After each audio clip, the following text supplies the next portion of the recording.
जीवन की सबसे बड़ी सीख देने वाली कहानी। एक समय की बात है, एक जंगल में सेब का एक बड़ा पेड़ था। एक बच्चा रोज उस पेड़ पर खेलने आया करता था।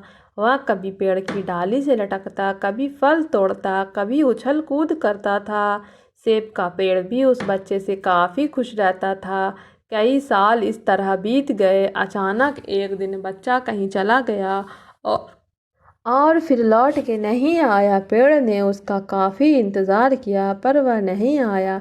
अब तो पेड़ उदास हो गया था। काफ़ी साल बाद वह बच्चा फिर से पेड़ के पास आया, पर लड़का अब कुछ बड़ा हो गया था। पेड़ उसे देखकर काफ़ी खुश हुआ और उसे अपने साथ खेलने के लिए कहा, पर बच्चा उदास होते हुए बोला कि अब वह बड़ा हो गया है, अब वह उसके साथ नहीं खेल सकता।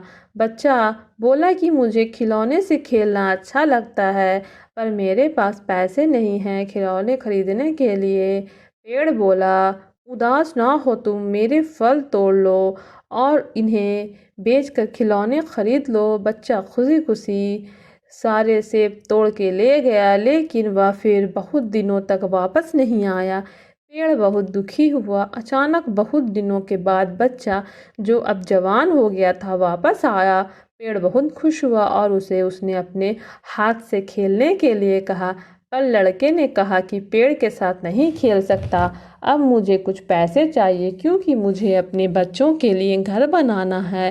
पेड़ बोला, मेरी शाखाएं बहुत मजबूत है, इन्हें काट कर ले जाओ और अपना घर बना लो। अब लड़के ने खुशी खुशी सारी शाखाएं काट डाली और लेकर चला गया।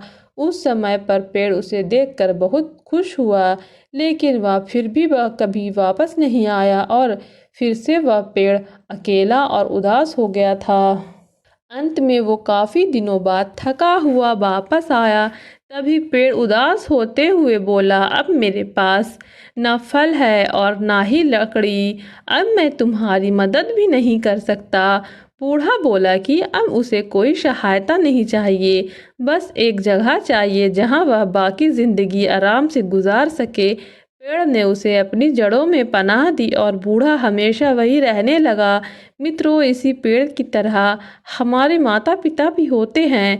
जब हम छोटे होते हैं तो उनके साथ खेल कर बड़े होते हैं और बड़े होकर उन्हें छोड़कर चले जाते हैं और तभी वापस आते हैं जब हमें कोई ज़रूरत होती है। धीरे धीरे ऐसे ही जीवन बीत जाता है। हमें पेड़ रूपी माता पिता की सेवा करनी चाहिए, ना कि सिर्फ उनका फ़ायदा लेना चाहिए।